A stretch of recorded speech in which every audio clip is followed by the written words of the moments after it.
नमस्कार मंडळी, नवीन एका इंटरेस्टिंग व्हिडिओमध्ये सर्वांचं मनापासून स्वागत आहे। मित्र, महाराष्ट्रातील दिव्यांग बांधवांसाठी ही व्हिडिओ अतिशय महत्त्वाची आहे। मित्रांनो, राज्य सरकार आणि प्रशासनाच्या माध्यमातून दिव्यांगांसाठी मासिक अनुदानावरती 2,500 रुपये ही पेन्शन राबवली जात असताना एकनाथजी शिंदे साहेब जेव्हा मुख्यमंत्री झाले त्यांनी एक महत्त्वपूर्ण योजनेची घोषणा केली।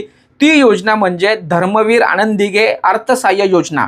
आणि या योजनेच्या माध्यमातून दिव्यांग बांधवांना, जे दिव्यांग बांधव 40 ते 80% दिव्यांग आहेत, त्यांना प्रत्येक महिन्याला 1,000 रुपये अशा पद्धतीचं मानधन किंवा अनुदान दिलं जातं।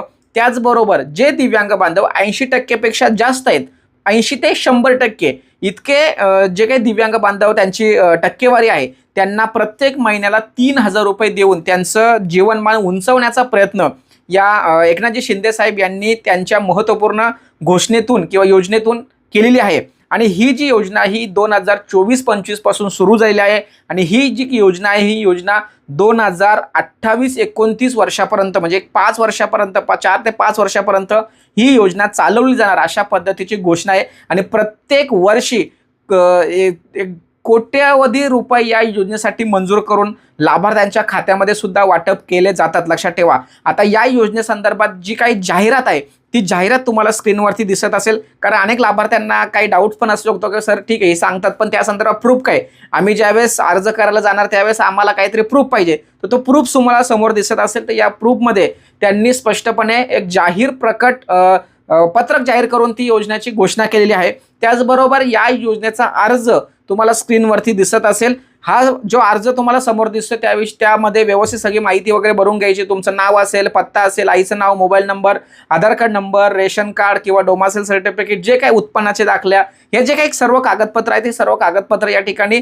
सांगितलेले आहेत। तो फॉर्म तुम्हाला सुद्धा आणि ते एक जे काही पत्रक आहे ते पत्रक PDF स्वरूपामध्ये मी डिस्क्रिप्शन बॉक्समध्ये देतोय, तिथून तुम्ही डाउनलोड करू शकता। त्याची प्रिंटआउट मारायची आणि नंतर तो फॉर्म भरून द्यायचा आहे। लक्षात ठेवा, यामध्ये अतिशय महत्त्वाचं म्हणजे तुमचे कागदपत्र कोणते लागतात तेही थोडक्यात सांगतो। तुमचं आधार कार्ड लागणार आहे, पॅन कार्ड लागणार आहे, UDID सर्टिफिकेट लागणार आहे, त्याचबरोबर प्रमाणपत्र सुद्धा लागणार आहे। आणि विशेष म्हणजे तुमच्याकडे डोमासेल सर्टिफिकेट पाहिजे आणि पिवळं रेशन कार्ड तुमच्याकडे असणं खूप गरजेचं आहे। हा मॅन्डेटरी डॉक्युमेंट्स या ठिकाणी सांगितलेले आहेत। हे सर्व कागदपत्र गोळा करायचं। मी तुम्हाला जो स्क्रीनवरती फॉर्म दाखवला तो फॉर्म व्यवस्थित भरून द्यायचा आहे आणि बृहमुंबई महानगरपालिकेच्या कार्यालयामध्ये जमा करायचं। लक्षात ठेवा, तो ऑनलाईन पद्धतीने हे सगळे फॉर्म तुम्हाला उपलब्ध आहेत, जे BMCची जी वेबसाईट आहे त्यावरती सुद्धा तुम्हाला उपलब्ध आहेत। बरोबर आहे। आता तुमच्या मनामध्ये प्रश्न असेल की सर हे बृहमुंबई म्हणजे मुंबई विभागासाठी आहे, मग इतर राज्यातील दिव्यांगांसाठी याचा काय फायदा?